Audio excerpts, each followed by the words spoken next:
everybody. Welcome to the Bridge Views. I'm Ashley. This is an extremely special episode. I'm here on site for Habitat for Humanity, Jimmy Carter and Rosalynn Carter's project. This is amazing. We're here in Sylvan Hills. This is a 5-day blitz behind me. I'm going to be interviewing CEOs, homeowners, and more. I can't wait to see what you guys think. Stay tuned.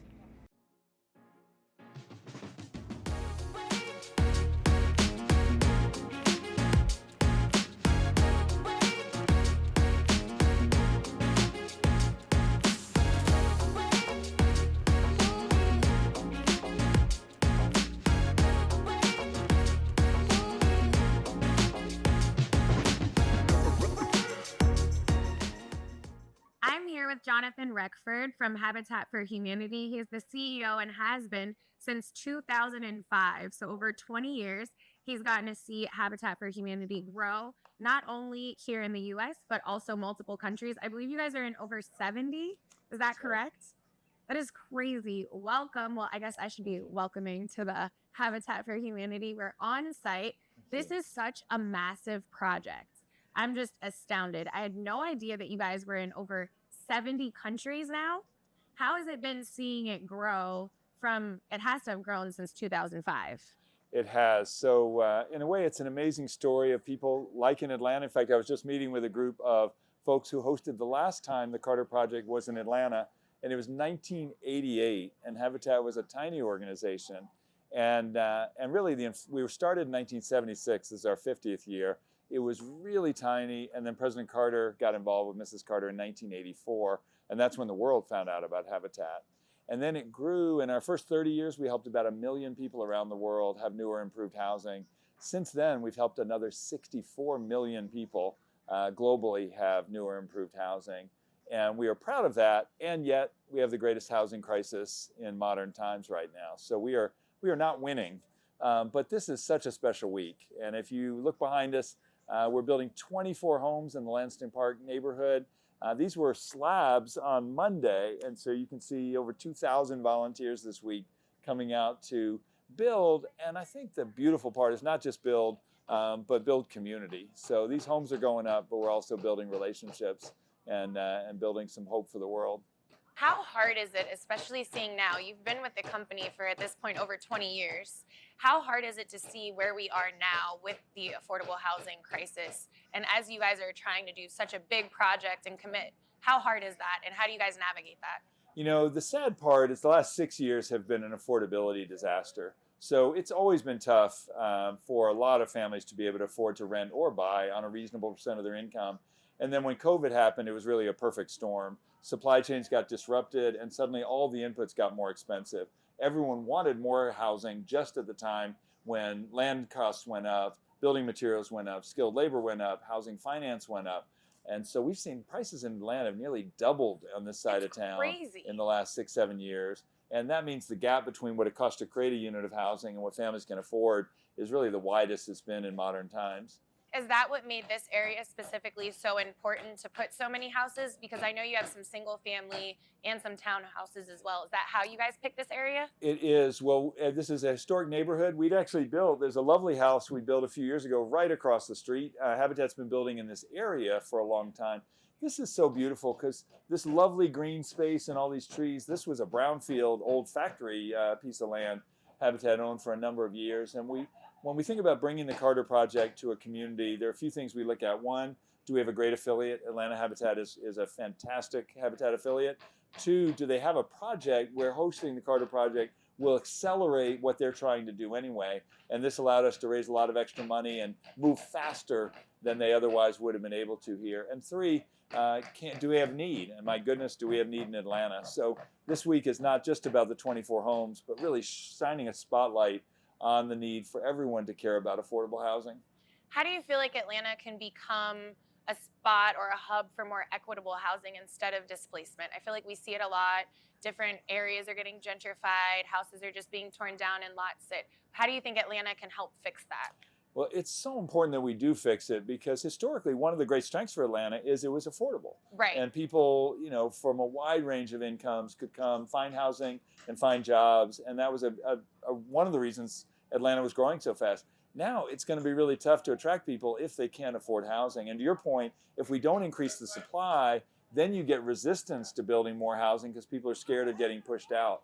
So there are neighborhoods where we'd love to see economic growth and development. They haven't been invested in. We want more grocery stores, we want more small businesses, and we want more housing. But if families get pushed out and there's nowhere to go, so it really takes two things. We need to make it faster and easier to build all around the metro. Yes. And we need mixed income, mixed use communities all around the metro. And so we're seeing cities that are winning are actually reducing the barriers to building more housing. And so we need, if in the communities of opportunity around Atlanta, it were easier to build more housing, that would reduce the resistance to building in historically underinvested communities as well. So do you think we need better policies in place to allow people like Habitat for Humanity to be able to extend those resources, to be able to build faster and provide those? We do. It really is going to take the public sector, private sector, and social sectors working together because none can do it by themselves. The city can't do it by themselves. The businesses can't do it by themselves, and nor can the nonprofit community. But if we work together, you can see real change. And I've been meeting with mayors and governors, members of Congress here in the U.S., but also meeting with government leaders around the world. Now everybody is focused on housing. So that's the good news. And I sometimes say now that middle-class families, their children can't afford to live in the communities in which they grew up. It's become a political issue. And the question is, can we capture that moment and actually create change? We've got major bills in the House and Senate, but we need the House and Senate to come together and actually reconcile their bills. And that would create some extra federal financing for housing. But at the local and state, there's a lot we can do. Zoning is a giant issue. And actually, we've seen moves to get rid of some of the 1980s zoning rules that have actually blocked more dense housing from happening. So in Texas, for instance, they got rid of all the minimum lot sizes and parking minimums. Yes, I That's going to noticed. make it faster and easier to build more housing. The mayor has said, now the city's got to really step up and do it, that if people bring mixed income or workforce housing projects, they'll fast track the permit and entitlement process. That's worth That real would be money, amazing. but doesn't cost but we got to actually make sure it happens, because if that could make it faster to build, if we could speed it up. And then we're going to need financing as well. So things like the land bank in Atlanta and some of the other programs are really important. And like here, as you mentioned, we need more density. And right density in the right places. This is actually great. We're very close to MARTA. This is a terrific Transportation, location, and everything. So if we can get more density close to where the transit is, that's actually good for everybody, because that'll lower our wonderful Atlanta traffic. Man, yes, we need to get that figured out. I wanted to thank you so much. It's not often that you see CEOs of the company actually on the ground, and I've seen you walk around. I've seen you engage with everybody. I think that speaks a lot to your character. As the CEO for over 20 years, is there anything specific that you want people to know about Habitat for Humanity, or what you wish they knew more of before I let you go? Well, thank you. You know, it's funny, the two things we're best known for turn out not to be true. So what everybody knows about Habitat is, one, President Carter started and runs it. Not true, though. When he got involved 40 years ago, that's when the world found out about Habitat, and his, the 35 years that he and Mrs. Carter built, it really put Habitat on the map all around the world. The second misconception is we give away the houses. And I think that's actually a really important one. Everybody thinks they just are given away. And I think what's so important about Habitat is these families are buying the houses, and they're putting in hours of sweat equity, actually helping build their own homes house. and their neighbors' homes. They're taking training in financial management, home maintenance. And that's why we have an incredibly high repayment rate. And then we recycle those payments back into the community. So as they make their mortgage payments, they're helping other families have their opportunity. I think people also don't realize some of the scale of work we're doing around policy and advocacy. We've helped, I think I mentioned, 65 million people have physically new or improved homes. We helped another 80 million people through policy changes. And that influence side is really important. So if you've thought, oh, I can't help Habitat because I don't want to come out and bang nails, there are a lot of ways to help. We need your voices as well as your muscles. And we need people to be the yes in my backyard kind of folks who help create the environment to create more housing. So I hope this year actually is our 50th year. And we have a campaign going on all year called Let's Open the Door. And in fact, we've got a physical manifestation of that with pop-up doors that are going to be coming to Atlanta next month. That's and so people come out and see those. And what we're really trying to remind people, especially those who've never experienced the lack of housing, is that housing in many ways is the prerequisite for so many other things. If kids don't have stable housing, they don't stay as healthy, they don't do as well in school, then they can't grow into all that God intends for every child in this world. So in many ways, we need everybody to help us open the door to that opportunity for more and more families. Well, thank you so much for everything that you do, and I really appreciate you taking the time for me today. If you guys do want to reach out to help, we will include all the links below. And this was Jonathan. Thank you, guys. Thanks, Ashley. Thank you.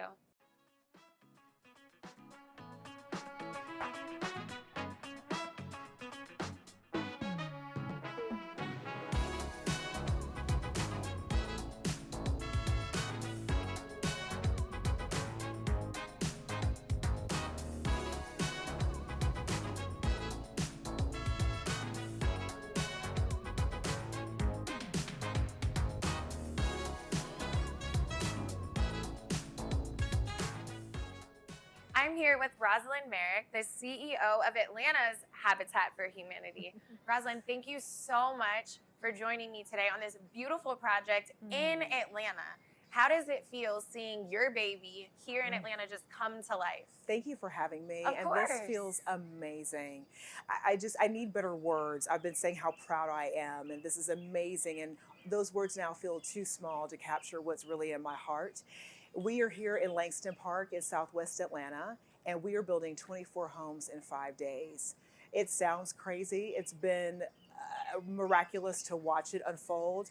Right behind us, or on the side of us here, you can see these beautiful single family homes. They were just slabs on Monday. Today is Friday. That is so crazy. Right? And all I see that's missing, like I see roofs, I see siding, I see everything. Like they just need to paint at this point. Well, and many of them already do have paint. If you walked inside, the rooms are defined, there are hallways. And how is this possible? Because Atlanta showed up and showed out. We've been joined all week by over 2,000 volunteers, and not just from Atlanta and Georgia, but really all over the country and the world. And that's how this was possible. People came out and they worked really hard because they believe in this mission and what we're trying to accomplish. That is amazing. What do you feel like this means for the city of Atlanta? We always hear how quickly and rapidly our city is growing, but unfortunately there is a limit on places to stay. Atlanta is full. Yes. So what does that look like? What does this project look like for the city of Atlanta? Yeah, I think this represents possibility. And yes, we are a growing, vibrant city. People want to be here because it's a destination, and not just for business, but for people. I love that our mayor, Andre Dickens, talks about wanting Atlanta to be the best place to raise a family. And I'm proof that it already is. I'm a native daughter, so I'm super proud to call this city my home. It's the city that raised me, taught me everything I know. And there's something really magical about Atlanta. People come here from all over the world, not just because we have the biggest, busiest airport. Right? Like we offer other things than lemon pepper wings in the airport. Right. The food scene is amazing, but the history is so rich. The culture is just off the chain, if I can say that. And so it's a great place to be. And the thing is that we have plenty of room for everybody to have opportunities to thrive. And we haven't always gotten that right. There have been a lot of people, Black families here in Atlanta, that have been historically excluded from the opportunity to own homes where they want to. And that's not unique to Atlanta. You can see that story told everywhere across the United States. And frankly, when you leave these borders, this issue of affordable housing and it being a crisis, that not enough people have a safe, decent place to live they can afford to live in, is a global issue. 1 in 3 people are cost burdened by their housing expenses. So what this represents is that housing solutions are possible, and they're possible when we all come together. And what is really special about Atlanta, going back to what makes this moment so magical, is that there's this thing called the Atlanta way, that we can prioritize the business of getting the right good thing done over anything else, over our biases, over our, the things that would typically exclude us. We can come together to get focused. And that's what this week has represented. How do you guys keep these houses, like obviously we touched on a lot, affordability of houses, access. What all are you offering besides obviously these wonderful homes? What do you offer besides handing them over the keys when this is said and done? Yeah, well, let me dispel a myth. People think that because we're a nonprofit, Habitats give away houses. Right. We don't. Our families work super hard to qualify for our first-time home purchase program. We make the barrier of entry low by design. We want people to have access to this opportunity. And the thing is that they go through required classes all about financial planning, what it means to maintain a home, because home ownership is completely different from renting. the responsibility of maintaining that house, what it means to be a good neighbor and an engaged citizen to make sure your community stays strong. We pour all of that into our families to really empower them to be successful in their homeownership journey. But in addition to that, I mean, what they're qualifying for is a mortgage. So we are the mortgage company. They get a 30-year interest-free mortgage that they I feel can like that's afford. unheard of. Oh, I believe we're the only bank in town that provides an interest-free 30-year mortgage. Families at the income level that we serve, which is between 30 and 80% of the area median income, don't qualify for traditional mortgages at your normal bank. So we're really proud to provide that and make sure that that mortgage payment is well below 30% of their overall budget so that they have room for all the other things. Then we come alongside them as their home builder, and they literally get to construct their own home. I mean, how That's many amazing. people in your network or family do you know that built their own house with their own two hands? Right, very few. Very few. I know people that have outsourced, but I don't know anybody that's just sat there and done it. Yeah. That's amazing. Thank you. You're welcome. How do you feel like Atlanta as a whole can show up for you and support you more within your role and with being here? Thank you for asking. So I describe Habitat's mission as this really big, long table with lots of seats around it. Anyone who cares about where they live, we invite them to come and get involved. There is so much to do. Yes, we build houses. Yes, we provide education and support for our families, and we repair homes. We run restores, which are discounted home goods retail operations, so that we can, it's our greatest sustainability effort. People donate products, we sell them. The proceeds support the mission, but by giving those donations a second, third life, we help the planet. We're not putting things in landfill. I mean, the mission is just so thoughtful and so comprehensive. And if any of those things really resonate with people, we say, well, then come get involved, come volunteer and get hands on the work, donate, and also be an advocate. I think one of the most powerful things that we do is connect, build relationships with our lawmakers at the city, state, and federal level to advocate for housing policy so that we can provide more housing. We have a shortage and people have great need. So how can we meet in the middle to get the resources, but also the rules and regulations adjusted to allow us to build faster and easier? We just have to. With World Cup coming to Atlanta, do you feel like that helps bring a spotlight to sustainability for Atlanta and like housing and things like that? I do. And if for nothing else, just all eyes are watching Atlanta this year. Man, with FIFA World Cup coming, and we learned a lot 30 years ago in 1996 when we hosted the Olympic Games. And, we worked so hard to make sure that our city presented well, but we weren't as thoughtful as I believe we are being now to make sure that the people who live here all the time are well provided for and taken care of. So when we knew there was opportunity to host the Jimmy and Rosalynn Carter Work Project this year, in advance of FIFA World Cup starting, we thought, what a beautiful preamble to shine the spotlight on the community, the people who make Atlanta this great destination city that people want to come and visit and experience fun sporting events like FIFA. So I'm grateful for just this runway in advance of the games to tell this story of the people who live here, the people who build the culture and the arts, all the things that have put Atlanta on the map. Man, we get to serve first the people who made that our story. Before I let you go, because I know you are booked and busy today, you're being pulled in every direction. I did want to thank you because it is rare that you see CEOs boots on the ground, literally helping and doing everything. So thank you for that. And then is there anything that you want Atlanta to do for you, or how can Atlanta support you? Or is there any last words you want to share? Yeah, thank you for the opportunity to tell this story. Of course. And I wanted to share something. So on Wednesday, we had so much going on this week. Building all these houses in 5 days. I know. You've accomplished so much in a week. And I'm really proud of that. And every day there was a little something that we offered extra. So on Wednesday evening, we had a special party, a VIP reception for all the sponsors that helped make this possible. And Jonathan Reckford, our international CEO, spoke, and I was able to follow him. And he left so much space for me to just be able to reflect kind of what I saw in the week. And what I talked about, Ashley, was I got to look out over this site and see humanity. Yes, we're building houses. Yes, we're helping build the empowerment of the families who are going to call these houses their homes. But we built something even bigger than that, which is just humanity. People are out here high-fiving, hugging, celebrating. There's laughter bubbling up over the houses every day and the sound of the hammers.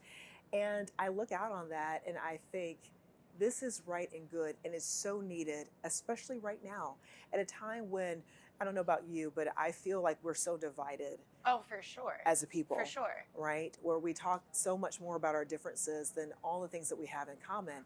And you come out here in a week like this. Oh, you don't feel it at all. At all. At all. It's like a little bubble. Everybody is so friendly and so sweet and, hi, can I help you? Do you need this? Everyone.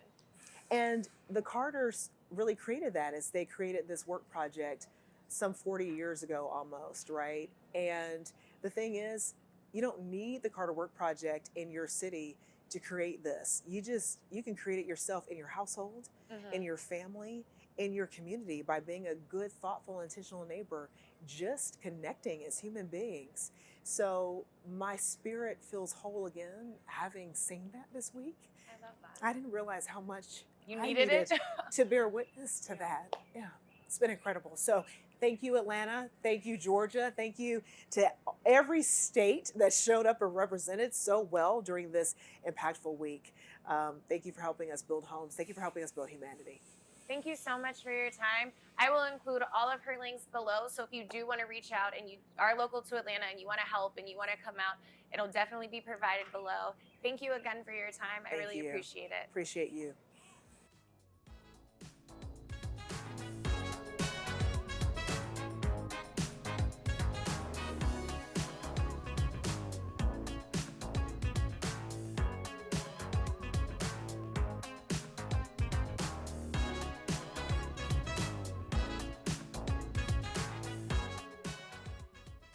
Hi, Kyrie. How are you? I'm good. How are you? Good. I wanted to congratulate you on your home that you've got with Habitat for Humanity. How does it feel? You. It feels great. I have had a rush of emotions. I've been proud. I've been scared. I've been nervous. I've been overcome with all the feelings. But overall, it feels amazing. How did you know when you got selected?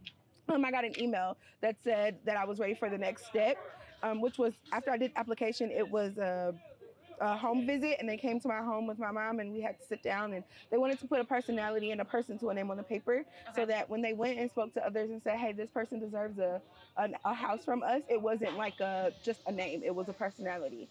How long was the process all in all for you from like start to now? Start to now, about a year and a half. About a year and a half, which it moved really quickly. Really? Yeah. Did you expect it to be that long? No, not at all. My mom and both my mom and my cousin are Habitat homeowners, and their process did not go this quickly. My cousin was pre-COVID. My mom was during COVID, and then I'm post-COVID, and we've all had 3 different experiences. So the last thing I expected was for it to go this fast. I thought it was going to go slower. How does it feel actually like being here, helping build your home, being in the moment? I know you have to be overwhelmed. Yes, definitely. But it doesn't feel like it's a house. It feels like it's my house. Like I'm going to lay in that bedroom and that owner suite, and I'm going to be like, I painted that door. I painted that door. I painted that trim. I put in this flooring. My mom did this. My cousin did that.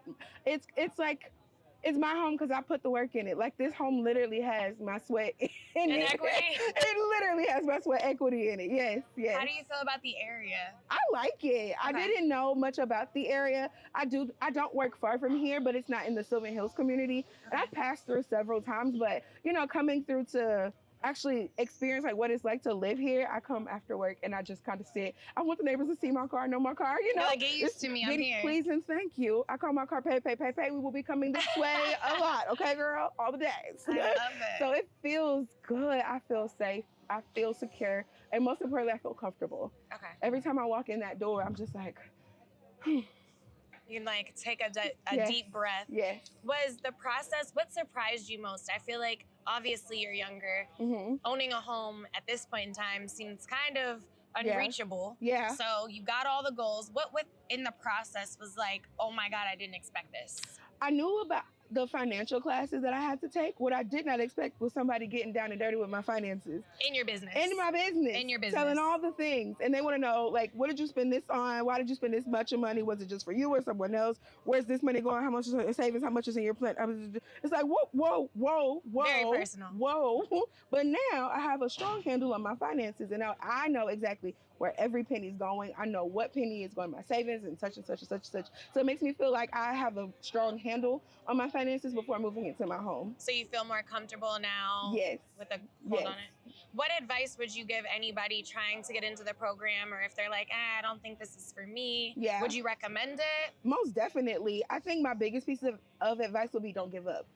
Sometimes there are people who apply and they feel like, oh, maybe I don't make enough or my credit isn't that great. You just never know. Apply and try. And Atlanta Habitat does this beautiful thing where they don't tell you no. They'll tell you not yet, but do this or fix this or try this, get this together. They'll tell you the direction you need to go in. There are even programs that if they say, hey, you need to work on your credit, do this program. And you're already kind of in the system a little bit, so you kind of get a feel of the layout, and you get to realize like what I can do, what I can't handle. And maybe it's a not now, but maybe it's in a minute. Yeah, later. You don't know. So don't give up. Just try. Thank you so much for your time. I really appreciate you. I hope you enjoy your home. Thank you. And congratulations. Thank you. You're welcome.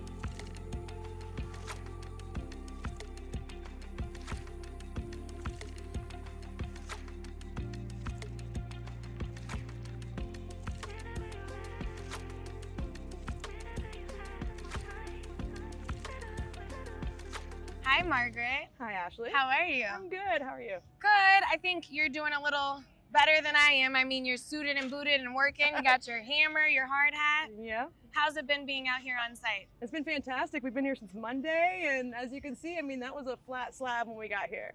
That's a whole house. It's come a long way. It has. And for people that might not know who you are and how special you are to this project. I am just a regular person who happens to be the descendant of President Carter. Yes. Okay. I am his granddaughter. Okay, and how does it feel like knowing your grandpa's legacy and being here? Have you always been involved in the process? This is only my second year, so it feels like I'm finally a part of something that really, really matters. I mean, I work with community involvement in my community, but this is a little more global and also sometimes a little more local, and that feels really good because I'm not, just the worker. How do you feel, or do you have an opinion on affordable housing? How do you feel about this project and what it brings? Absolutely. My husband and I, what we do is we work with seniors in our community to make sure that we work on a big project for them and then help with the smaller projects around their house. Maybe little things they haven't mentioned or noticed. That's and we're amazing. Just like, yeah, it's actually a lot of fun. So for us, this is on a much larger scale, obviously. Little bit. Yeah, but it's still the same sense of community. So it's a lot of fun because working with my husband, we get to go in as a couple and have that energy, and we get to do the same thing here. So it's amazing, and I love it. That's so cool. Is there anything about being boots on the ground and actually feeling it? Because I know you had to have heard about this your whole life. Oh, my whole life. Well, actually, for 10 years, I watched my dad's dog, if that counts for anything. Well, he gallivanted around the world and built houses for people. So now you're like, I get to do this now. Now my kids are watching my dog, and I am here. Based on gallivanting, you were dog sitting, and now you're here on site. It's just, it feels good to be a part of something amazing. I don't know, it's just, there's this feeling of everybody deserves a home. These people that we work with at our house and in our community, their homes are falling down around them. They've had them for 50, 60 years. They're growing old, their spouses are dying, and things are falling apart. And here, I hate to say it, but I hope one day this house stays for generations and gets to fall apart around other people. And you can say, I built this. Yes, we're starting from the very beginning of the stuff that I deal with on a daily basis, and you're gonna make me cry, and I haven't cried all week. That's not sorry. fair. It's okay. I got it you. feels really good, and it's really important, and it's a huge part of the community to do affordable housing. I mean, we need it everywhere. What do you feel like, being on all sides, what is a piece of advice that you would give somebody that wants to own a home or feels like they can't, or a common misconception about home ownership? honestly, take care of what you have. The biggest thing is if something goes wrong, don't wait. Reach out, get it fixed. You don't Do you even see have that to reach often? Well, no, because I deal with people who have waited way too long, and the last thing you want to tell them is And they're don't like wait. burying their Yes, head. They're we like, tell it's them not next wrong. time don't wait, you Yeah. know. But no, I mean, just don't wait to get stuff taken care of, because if you don't take care of what you have, you won't have it forever. And the more upkeep you do, and the more time you take to make sure that it's, you know, these people work really hard, and the homeowner is going to be phenomenal in the programs that they go through to understand what it's like to own a home and take care of the home for the longevity. For her son, he runs track. He did track on Monday. That's going to be his house one day, hopefully. And So you've been hands-on with the owners oh of these yeah, homes. she's fantastic. Her son is amazing. They've been great. They've been out here all week. She wasn't here one day, but she had to work. I can't even, you know. No, yeah, she's out here. It's been wonderful. If there's anything, before I let you go, that you would tell people or you want them to know about Habitat for Humanity, what would it be? Come play with us. Come Come one have from some all. fun. Yes. Yes, like come build a house. No matter what you do, whether you're behind a computer screen all day or swinging a hammer, you can come out here and do this. Thank you. And thank you so much for everything that your family has done and that you've done in literally boots on the ground. Like, Yeah. shout out to you. Thanks. Thank you so much. No problem. Thank you. Thank you all for joining us for this special episode of Bridge Views. We had the incredible opportunity to sit down with CEOs, a future homeowner, and a descendant of Jimmy Carter to discuss the impact for Habitat for Humanity's Blitz build, where nearly 24 homes were completed in just 1 week, most with fully finished interiors. This project was truly a powerful reminder of what community can accomplish together. Be sure to visit Habitat for Humanity's website to learn about future volunteer opportunities and how you can help build a home for a family in need. Until next time, I'm Ashley, and this has been Bridge Views.